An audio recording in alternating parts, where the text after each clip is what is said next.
Live from the local station, News 4 Jax starts now. New video tonight of the first nurse to contract Ebola in the United States. Also, video shot earlier you see right here. She's on her hospital bed there in Dallas, Texas, hours before she was flown to Maryland, where she landed a short time ago. Also new tonight, President Obama saying he may appoint a single person to lead U.S. efforts against the disease.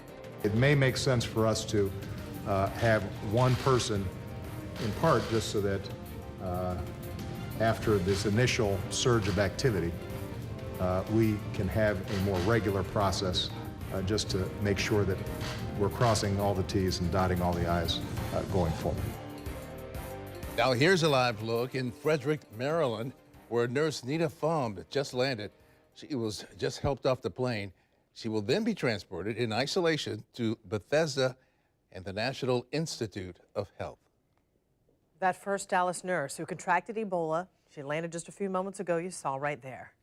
Well, tonight we're also getting our first look of nurse Nita Pham inside an isolation room at the hospital in Dallas. This is before she was moved. Pham asked her doctor to share this video on her behalf. Dr. Gary Weinstein recorded these pictures. The nurse turned patient. As she left Texas Health, Presbyterian nurses cheered and waved signs. In a statement released before she left for Maryland, Pham said she's doing really well thanks to her team. Now, meanwhile, the Nurses Union is criticizing the way the government has handled the Ebola cases here in the U.S. A union spokesperson says nurses have been lied to. They were upset with preparation in the hospitals and being ignored by the White House and the CDC. Tonight, a nurse at Texas Presbyterian Hospital, where the two nurses who have come down with Ebola were working, told CNN the health field is not prepared for the outbreak. Why? What explanation can you give me or anyone about why we would be in the second week of an Ebola crisis in our hospital and we don't even have the same equipment or protection that's given to sanitation workers that have no contact with patients at all? Well, the hospital says Aguirre's job is safe. She was concerned about that, and she doesn't have to worry about retaliation.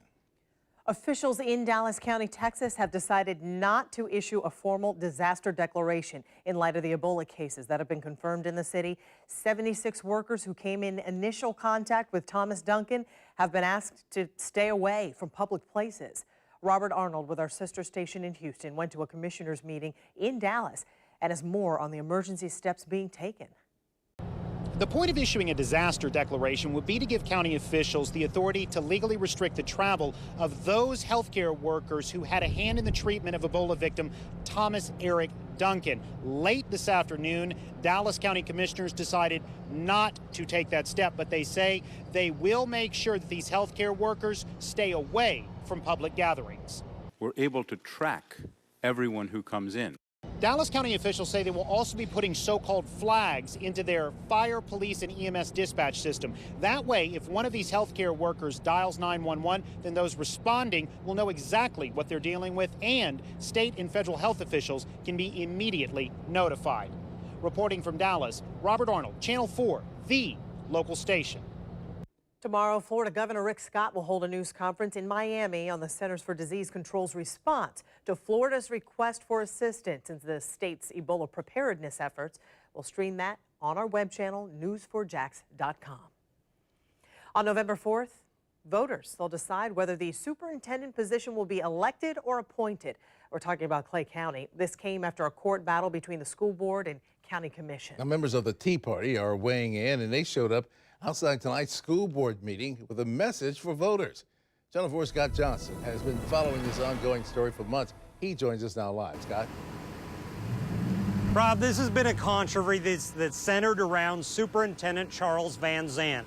A lot of people support him, and they want to make sure he still can be openly elected in office. Others don't support him.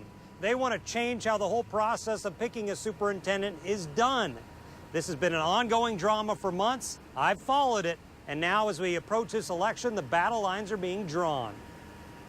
This would give us an opportunity to get someone with credentials and education and expertise. And this has been a controversial issue with both sides saying similar things. On one side, they say, we want to keep this an elected position that is chosen by the people. The other side says, we want to put this as a referendum on the ballot so voters can decide if this is an elected or appointed position. Both sides essentially say the same thing. We want to have a voice in this, and they will on the ballot November 4th. Reporting live, Scott Johnson, Channel 4, the local station. Well, tonight, families who have lost loved ones to police brutality are speaking out in Waycross. It's on the same day. A $12.5 million lawsuit is filed against the Waycross Police Department. Now, the incident happened early January when then high school senior Montre Merritt was pulling into the driveway of his home. He was asked to pull over by the officer. The officer then got out of his vehicle and pointed a gun at the teen's head, instructing him to get on the ground. When his mother came outside to see why her son was being arrested, the officer told her it was a seatbelt violation. Well, tonight the Merritt family filed a $12.5 million lawsuit. Channel 4's Francesca Emliker has more. Well, I spoke to families tonight, and it was all about fellowship in that room. They said that they want justice for the community, and they just want the police brutality to stop. And to also to abide by the law.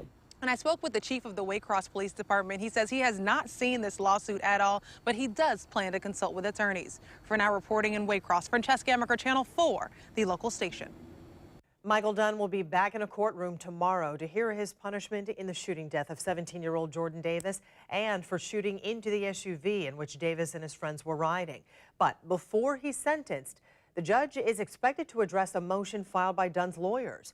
They're asking for a new trial. The defense is challenging several rulings the judge made during the trial in which Dunn was convicted of first-degree murder. Among them, the defense says the trial should have been moved out of Duval County. They say testimony from a deputy medical examiner about gunshot trajectory should not have been allowed. Dunn's attorneys also say the juror who was dismissed should not have been because there was no evidence of misconduct. News4JAX will be inside the courtroom for the sentencing. It's expected to begin tomorrow at 10 a.m. While the third gubernatorial debate will take place Tuesday night. That's right here. But still ahead, the policy on Charlie Crist fan. Will it be allowed in this debate? Yes, he is. And tonight it is a beautiful finish, but the big story is still that weekend forecast. It's just tomorrow.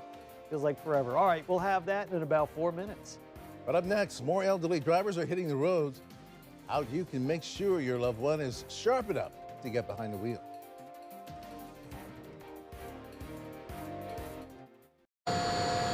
Here is another live look for you in Frederick, Maryland, where the first nurse has arrived. She's been transferred here since contracting Ebola after treating a patient who died of the disease in Dallas. Nurse Nina Pham, she is inside this ambulance that is on the move on her way to Bethesda, Maryland, and the National Institute of Health to undergo more treatments. Now, on the road right now, as many as 35 million drivers aged 65 and older. That's according to the National Highway Safety Administration. And tonight, a warning from experts when it comes to the most common problems among seniors who still get behind the wheel, and the one thing that may confuse them the most. Then we typically go on the road for 45 minutes or so, see how they do. Baker says your elderly loved one's physician will typically write a prescription for an evaluation with an occupational therapist. Once it's complete, a plan will be put in place that'll determine how much or how far they should be driving. Baker adds when a crash happens, an older driver's fragility can lead to more severe injuries, so the goal is to keep everyone safe on the road. The National Highway Traffic Safety Administration has great resources online for both older drivers and those caring for them.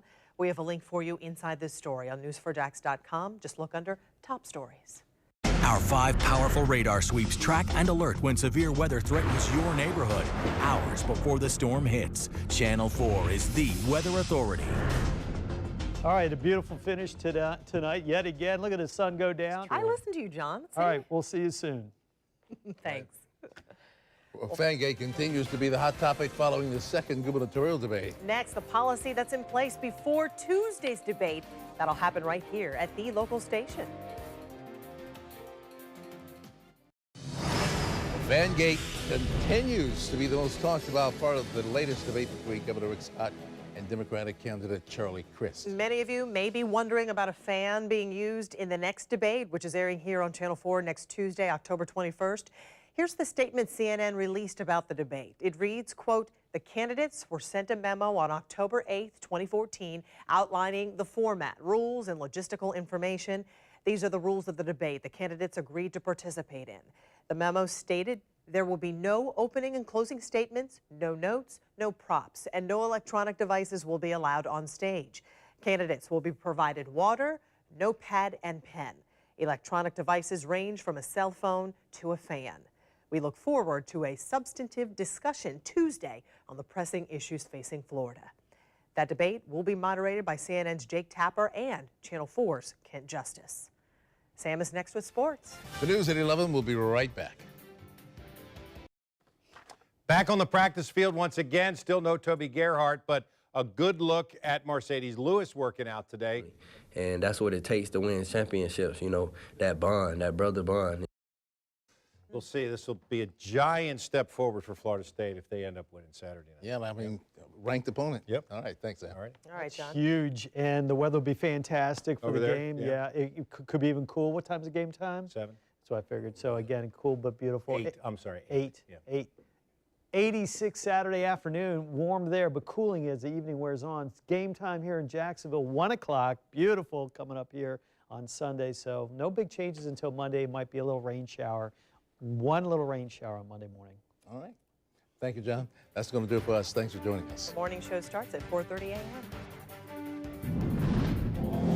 Stay connected to WJXT Channel 4 24/7 from anywhere in the world.